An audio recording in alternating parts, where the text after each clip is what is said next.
This video will help you understand which accounts can and can't be pooled together for the purposes of satisfying required minimum distributions.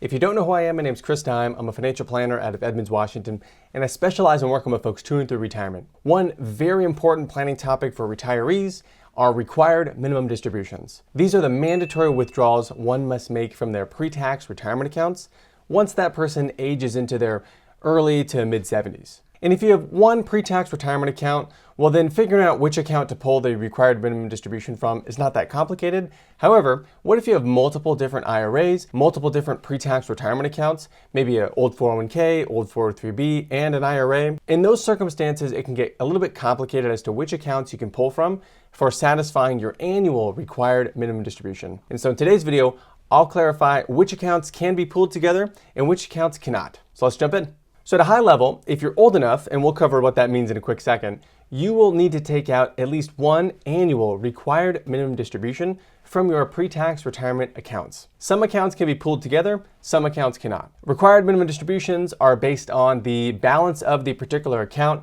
on December 31st of the year before or January 1 of the current year. And then you divide that by what the IRS calls your RMD factor, which is just a nice way of saying how many more years the IRS thinks you have left to go before you pass away. Essentially, every year you get older, that denominator becomes a smaller amount, and so your total RMD goes up, assuming your account balance stays flat. And if your account's growing and the denominator is getting smaller, aka you're 1 year or multiple years closer to passing away, well then the RMD amount can absolutely increase every single year. Once an RMD is calculated, which can be done on January 1 of whatever the current tax year is, please know that you must take out that required minimum distribution. You cannot Roth convert that away. You can't account transfer the required minimum distribution anywhere other than outside of that retirement account. You must withdraw it. Now, you might be thinking, when are my required minimum distributions due? Well, they're due by December 31st in that calendar year. However, based on when you were born, that will dictate at which age you will have your first required minimum distribution. If you were born before July 1949, well then your RMDs started when you were 70 and a half. If you were born between July 1 of 1949 and December 31st, 1950, well then your RMDs started at age 72. If you were born between 1951 and 1959, your RMD age is 73, or it will be 73. And if you were born in 1960 or later, your first RMD is projected to be when you are 75.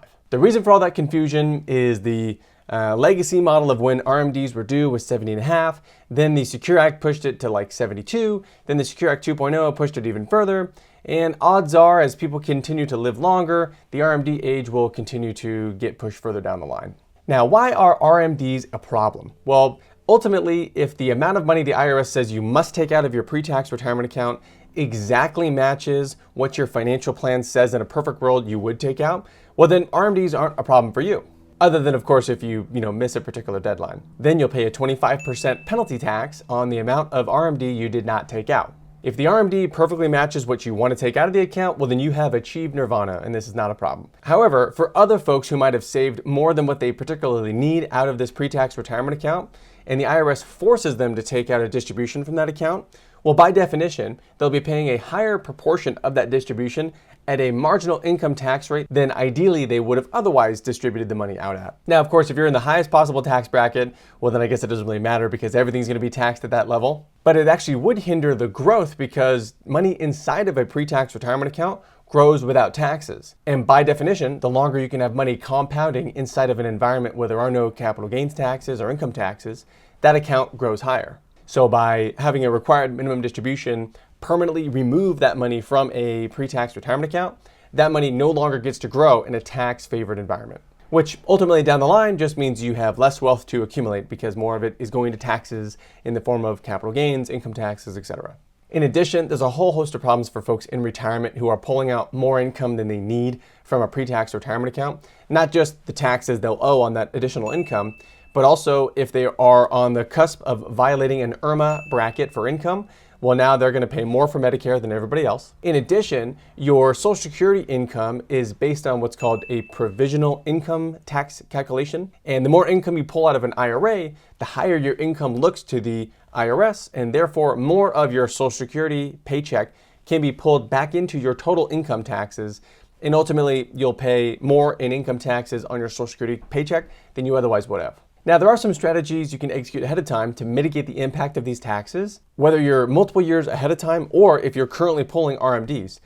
You'll continue to have RMDs until the day you die. And then your beneficiaries will have RMDs to worry about at that point. But that's their problem, not yours. You could look into things like Roth conversions, where you voluntarily pay taxes today at the known tax rates, so that in the future, if ever you decide to pull money out, you're doing so in a Roth fashion or tax-free fashion. So essentially, you could choose to pay the taxes now. There's other things like qualified charitable distributions, where if you're charitably inclined, rather than pulling money out of an IRA and then donating it, because you had to pay income taxes on that distribution, you could just have your required minimum distribution go directly to the institution of your choice and avoid paying income taxes altogether. There's a couple ways you could go about delaying required minimum distributions. Number one, in the first year in which you age into RMD territory, you are allowed to delay that year's required minimum distribution until April 1 in the calendar year following this calendar year. However, in that year, you'll have 2 required minimum distributions to pull out. One for April 1 for the preceding calendar year, and then one by December 31st for the current calendar year. So you'll have 2 RMDs in that calendar year, which 9 times out of 10 does not make sense from a tax perspective.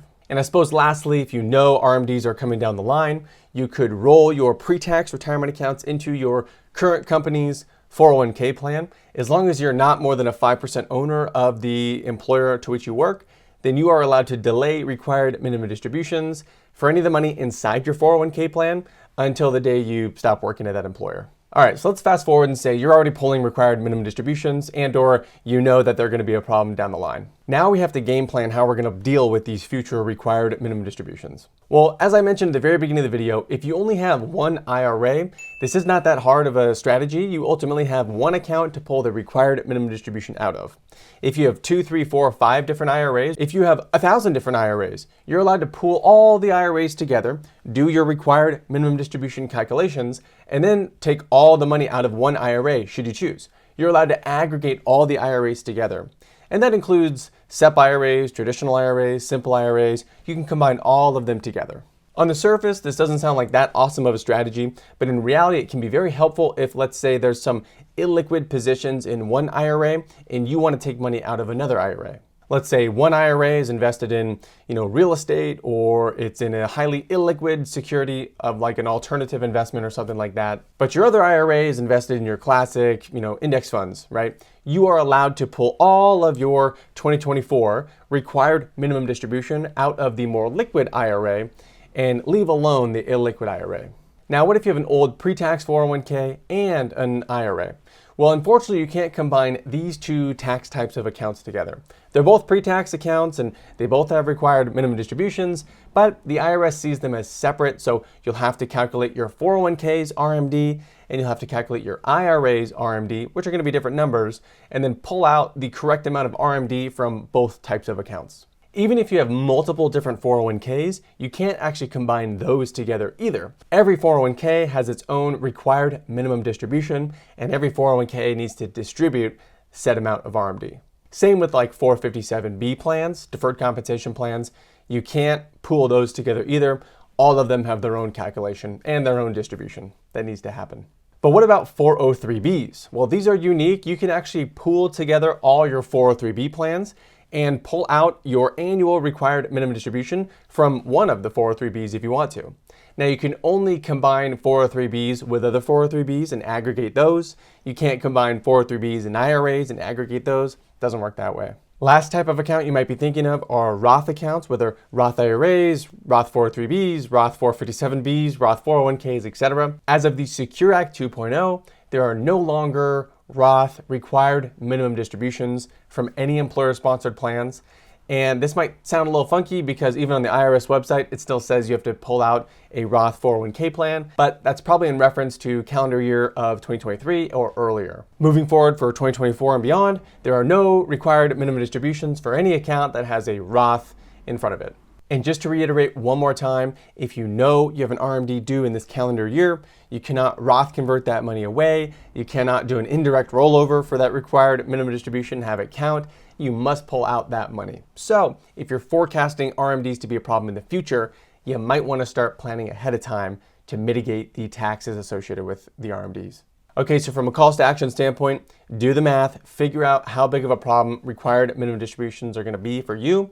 I have found that this is really hard to do on Excel, but you can absolutely work with an advisor that has planning software, or you might find some DIY online sources that will kind of let you forecast what your wealth will accumulate to inside your pre-tax retirement accounts. Once you know how big of a problem required minimum distributions are going to be to your situation, that might influence you to take more proactive actions such as Roth conversions ahead of time to mitigate the impact of those RMDs. Now, a simple strategy if you have lots of different pre-tax retirement accounts is going to be just to consolidate all of them into one pre-tax IRA. That way you only have one account to do math on. A more complicated strategy would probably still involve that, but then also would involve introducing things like Roth conversions, maybe planning for qualified charitable distributions, and I've done an explainer video on that, I'll link above here. But lastly, you also might want to consider what's called tax bracket management, and that's where forecasting your retirement income needs, you can then start to, put some puzzle pieces together as to which accounts you're going to pull from at which periods of your retirement, and that could lessen the impact of RMDs in the future if, let's say, against conventional wisdom, maybe you choose to start pulling money out of your pre-tax retirement accounts in the very early years and then save Roth and maybe, taxable investment accounts for later on in the future. You could do something like that and the math might all work out to where you pay an effectively smaller amount of income taxes by taking that strategy. That being said, it's not sacrilegious to have multiple different types of pre-tax retirement accounts.